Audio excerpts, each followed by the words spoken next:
रमूज़ बेखुदी।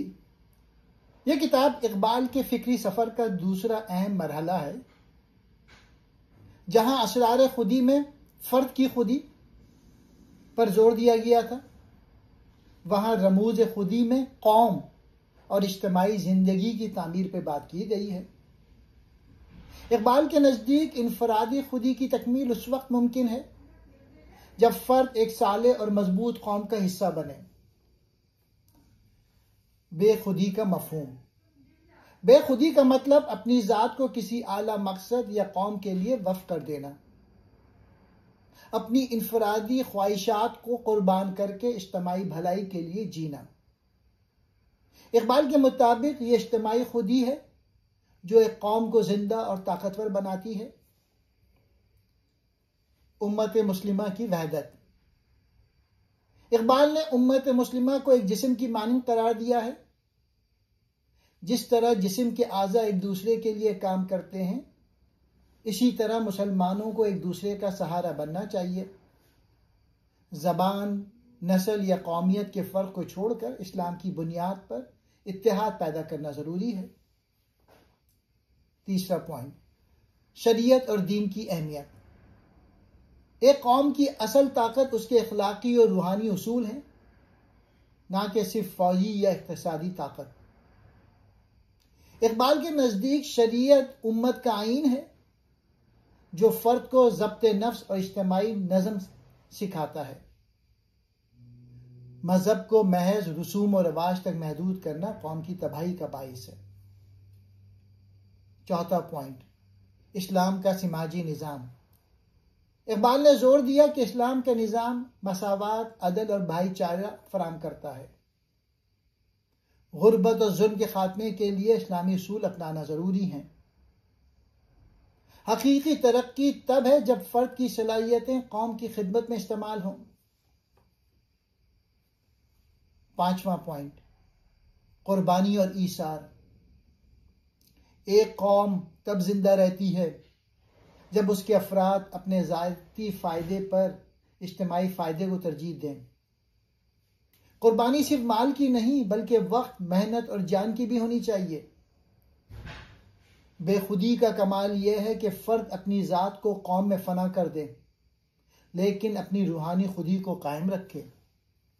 छठा पॉइंट, क़यादत और रहनुमाई। एक मजबूत कौम के लिए मुखलिस क़यादत ज़रूरी है। रहनुमा को न सिर्फ सियासी जहानत बल्कि अखलाकी किरदार में भी आला होना चाहिए। कौम के रहनुमा अगर खुद गर्ज हों तो पूरी कौम ज़वाल का शिकार हो जाती है। सातवां पॉइंट, इकबाल का मकसद। इकबाल ने इस किताब के ज़रिए मुसलमानों को यह पैगाम दिया कि सिर्फ इनफरादी तरक्की काफ़ी नहीं, इज्तिमाई ताकत और इत्तेहाद भी ज़रूरी है। ईमान, कुर्बानी, अदल और शरीयत पर अमल एक कामयाब कौम की बुनियाद है। बेखुदी में फ़ना होकर ही हकीकी खुदी की तकमील होती है। अब मैं इन सारे पॉइंट्स को एक एक करके एक्सप्लेन करता हूँ। बेखुदी का मफ़हूम अल्लामा इकबाल के नज़दीक। बेखुदी का मतलब है अपनी ज़ात को एक बड़े मकसद, कौम या उम्मत के लिए फ़ना कर देना, यानी ज़ाती मफादात, ख्वाहिशात और खुदगर्जी को कुर्बान करके इज्तिमाई भलाई और आला मकसद के लिए जीना। इकबाल के मुताबिक फ़र्द की असल तकमील तब होती है जब वो अपनी खुदी को किसी इज्तिमाई खुदी, कौम या उम्मत में जब्स कर दे। बेखुदी में मैं का दायरा वसी होकर हम में तब बदल जाता है। यह कुर्बानी, ईसार और खिदमत खल्क का आला तरीन दर्जा है। बेखुदी में इंसान अपनी ज़ात को मिटा देता है मगर अपनी रूहानी ताकत और ईमान को मजीद मजबूत कर लेता है। इकबाल इसे यूं बयान करते हैं, खुदी अपनी जगह ज़रूरी है मगर इसका कमाल उस वक्त है जब वो कौम और दीन की खिदमत में इस्तेमाल हो। उम्मत मुस्लिमा की वहदत। अल्लामा इकबाल के नज़दीक दूसरा पॉइंट। इकबाल के नज़दीक उम्मत मुस्लिमा की वहदत इस्लाम की असल ताकत और बका की ज़मानत है। वो उस कौम को एक जिंदा जिस्म से तशबीह देते हैं जहाँ हर उज़ू दूसरे की खैर ख्वाही करता है अगर एक उज़ू तकलीफ में हो तो पूरा जिस्म दर्द महसूस करता है। इस्लाम की बुनियाद पर इत्तेहाद। इकबाल के मुताबिक मुसलमान नस्ल, ज़बान या जोग्राफिया के फ़र्क से नहीं बल्कि ईमान और अक़ीदे के रिश्ते से जुड़े हैं। ये रिश्ता ला इलाहा इल्लल्लाह के इक़रार से कायम होता है। फ़िरक़ावारियत और कौम परस्ती का खात्मा। इकबाल समझते हैं कि कौम परस्ती यानी नेशनलिज्म और फ़िरक़ावारियत उम्मत को टुकड़ों में बांट देती है। असल ताकत मजहबी और रूहानी वहदत में है, ना कि महज सियासी या नस्ली जुड़त में। इज्तिमाई खुदी की तक़वियत। जब मुसलमान एक दूसरे का सहारा बने तो उनकी इज्तिमाई खुदी मजबूत होती है। उम्मत का हर फर्द एक मकसद, एक मिशन और एक क़यादत के तहत चलता है। तारीखी मिसालें। इकबाल ने खिलाफत राशिदा और इब्तिदाई इस्लामी रियासत को उम्मत मुस्लिमा की वहदत का अमली नमूना करार दिया। उस दौर में मुसलमान रंग, नस्ल या कबीले से बालातर होकर एक ही परचम तले मुत्तहिद थे। इकबाल का पैगाम है, अगर मुसलमान ईमान, कुर्बानी और शरीयत की बुनियाद पर मुत्तहिद हो जाएं तो दुनिया की कोई ताकत उन्हें शिकस्त नहीं दे सकती। तीसरा पॉइंट, शरीयत और दीन की अहमियत। अल्लामा इकबाल के नज़दीक शरीयत और दीन किसी भी मुस्लिम माशरे की रीढ़ की हड्डी हैं। ये वो बुनियाद है जिस पर उम्मत मुस्लिमा की फिक्री, अखलाकी और इज्तिमाई जिंदगी कायम होती है। अगर शरीयत को नजरअंदाज कर दिया जाए तो उम्मत अपनी असल रूह को खो बैठती है। शरीयत बराबर है आईन हयात। इकबाल के मुताबिक शरीयत सिर्फ इबादत का मजमुआ नहीं बल्कि जिंदगी के हर पहलू के लिए रहनुमाई फराहम करने वाला कामिल निज़ाम है। ये इंसान को इनफरादी और इज्तिमाई जिंदगी में ज़ब्त, अदल और तवाज़ुन सिखाती है। रूहानी और इखलाकी क़ुव्वत। शरीयत इंसान के किरदार को संवारती है, उसकी ख्वाहिशात को काबू में रखती है और उसे मकसद हयात से जोड़ती है। अगर शरीयत ना हो तो इंसान ख्वाहिशात का गुलाम बन जाता है। कौम की बका और वहदत। इकबाल के नज़दीक उम्मत मुस्लिमा की कौमी यकजहती शरीयत के अमली निफाज पर मुनस्सिर है। शरीयत से इनहराफ उम्मत को कमज़ोर कर देता है। जैसे बदन से रूह निकल जाए तो वह बेजान हो जाता है। दीन को सिर्फ रस्म और रिवाज ना समझना। इकबाल इस बात पर जोर देते हैं कि दीन को सिर्फ चंद ज़ाहिरी रसूमात तक महदूद कर देना खतरनाक है। हकीकी दीन एक जिंदा निज़ाम हयात है जो अदल, मसावात और भाईचारा पैदा करता है। शरीयत को छोड़कर उम्मत कभी भी अपनी असल अजमत हासिल नहीं कर सकती। शरीयत ही वो रूह है जो उम्मत को हरकत, ताकत और बका देती है। चौथा पॉइंट, इस्लाम का समाजी निज़ाम। अल्लामा इकबाल के नज़दीक इस्लाम का समाजी निज़ाम दुनिया के तमाम माशरती निज़ामों से ज़्यादा मुनसिफाना, मुतवाज़िन और इंसानियत पर मबनी है। ये निज़ाम ना सिर्फ फ़र्द की फलाह चाहता है बल्कि पूरी उम्मत और इंसानियत की भलाई का ज़ामिन है। मसावात और भाईचारा। इस्लाम में सब इंसान बराबर हैं। कोई अमीर या गरीब, आका या गुलाम, नस्ल या रंग की बुनियाद पर बरतर नहीं। इकबाल के नज़दीक ये मसावात उम्मत मुस्लिमा को एक ख़ानदान बनाती है। अदल व इंसाफ। इस्लामी माशरत का बुनियादी सुतून इंसाफ है। हुक्मरान से लेकर आम फर्द तक सब कानून के बराबर हैं। इकबाल के मुताबिक अदल के बगैर माशरा तबाह हो जाता है। गुर्बत और इस्तेहसाल का खात्मा। इस्लाम सूद, ज़ख़ीरा अंदोज़ी और माशी इस्तेहसाल को ख़त्म करता है। ज़कात, सदका और इन्फाक से दौलत का बहाव गरीब तबके तक पहुँचता है। फ़र्द और इज्तिमा का तवाज़ुन। इस्लामी निज़ाम फ़र्द की आज़ादी और माशरे की भलाई के दरमियान तवाज़ुन पैदा करता है।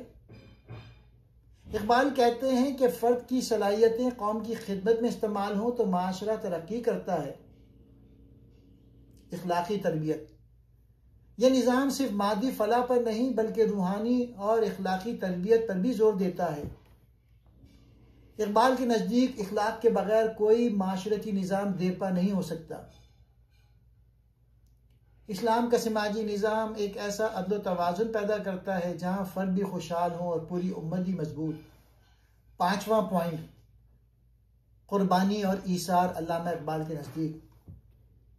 इकबाल के फ़लसफ़े में कुर्बानी और ईसार का तसव्वुर बहुत अहम है, क्योंकि ये वो जज्बा है जो फ़र्द को अपनी ज़ाती ख्वाहिशात से बुलंद करके इज्तिमाई मकसद के लिए जीने की ताकत देता है। ज़ाती मफादात की कुर्बानी। कुर्बानी का मतलब सिर्फ माल और जान का नजराना नहीं, बल्कि अपनी अना, ख्वाहिशात और खुदगर्जी को कुर्बान करना भी है। इकबाल के मुताबिक हकीकी कुर्बानी वो है जिसमें इंसान अपनी ज़ात को किसी आला मकसद, कौम या उम्मत की खातिर फना कर दे। ईसार, दूसरों की भलाई का ख्याल। ईसार में खुद को पीछे रखकर दूसरों की फलाह बहबूद के लिए काम करना शामिल है। यह जज्बा एक मजबूत और मुत्तहद कौम की अलामत है। बेखुदी में कुर्बानी का कमाल। बेखुदी की हालत में इंसान अपनी ज़ाती खुदी को फना करके इज्तिमाई खुदी का हिस्सा बन जाता है। यह फना एक रूहानी बुलंदी है जिससे इंसान को हकीकी कुव्वत और अजमत हासिल होती है। तारीखी और दीनी पस मंज़र। इकबाल ने इस्लामी तारीख से मिसालें दी हैं जहाँ सहाबाए कराम ने अपनी जाने, माल और वक्त सब कुर्बान कर दिया ताकि इस्लाम का मिशन कायम रहे। कुर्बानी उम्मत को जिंदा और मुस्तहकम रखती है। कुर्बानी और ईसार के बगैर कोई कौम अपनी खुदी की बुलंदी और हकीकी ताकत हासिल नहीं कर सकती।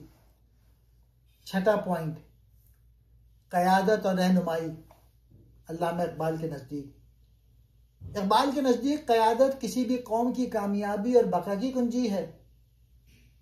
एक कौम तभी तरक्की करती है जब उसके रहनुमा मुखलिस, साहिब बसीरत और इखलाकी एतबार से बुलंद हों। मुखलिस और बुलंद किरदार रहनुमा।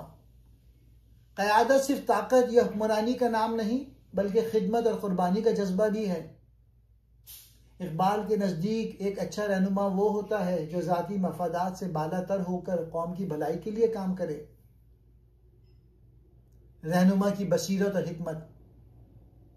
कायद को ना सिर्फ मौजूदा मसाइल का फहम होना चाहिए, बल्कि मुस्तकबिल के चैलेंजेस को भी समझना और उनका हल पेश करना चाहिए। इकबाल रहनुमा को कौम की राह रोशन करने वाला चिराग कहते हैं। इखलाकी क़यादत की ज़रूरत। क़यादत का सबसे बड़ा मयार इखलाक है। अगर रहनुमा खुदगर्ज और नाअहल हो तो कौम ज़वाल की तरफ जाती है। इज्तिमाई खुदी और क़यादत का ताल्लुक। एक मजबूत क़यादत से ही इज्तिमाई खुदी की तश्कील मुमकिन होती है। कायद कौम को मुत्तहद रखता है और उन्हें एक मकसद के लिए मुत्तहद करता है। कौम की बका और तरक्की का दारोमदार मुखलिस और बसीरत वाले रहनुमा की क़यादत पे है। एक अच्छा कायद ही कौम को अपने मकसद की तरफ ले जाता है। 7वां पॉइंट, इकबाल का मकसद।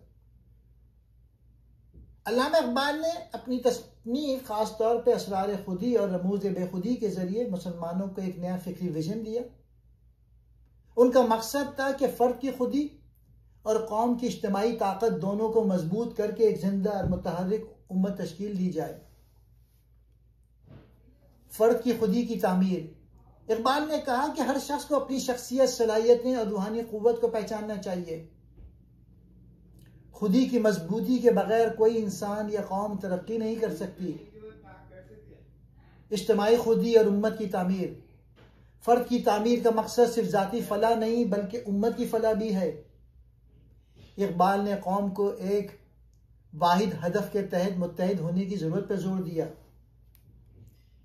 रूहानी और इखलाकी बेदारी। इकबाल चाहते थे कि मुसलमानों में रूहानी और इखलाकी बेदारी आए ताकि वो अपनी असल अजमत को दोबारा हासिल कर सकें। ये बेदारी उन्हें गुलामी, कमजोरी और जिल्लत से निकाल कर इज्जत और खुद मुख्तारी की तरफ ले जाए। मुस्लिम उम्मा की खुदी की बहाली। इकबाल का मिशन था कि मुसलमानों को उनके असल ईमान और शरीयत की रोशनी में मुत्तहद किया जाए। वो चाहते थे कि मुसलमान जदीद दुनिया के चैलेंजेस के मुकाबला करने के लिए खुद को मजबूत करें। अमली और नजरियाती तहरीक। इकबाल की शायरी और फलसफा ना सिर्फ फिक्र पैदा करता है बल्कि अमल की तरगीब भी देता है। उनका मकसद एक ऐसा तहरीक चलाना था जो मुसलमानों को खुदी की रोशनी में जिंदा करे। मेरी शायरी और फलसफे का मकसद है मुसलमानों को उनकी असली खुदी की याद दिलाना, ताकि वो एक मुत्तहद, ताकतवर और बेदार कौम बन सकें।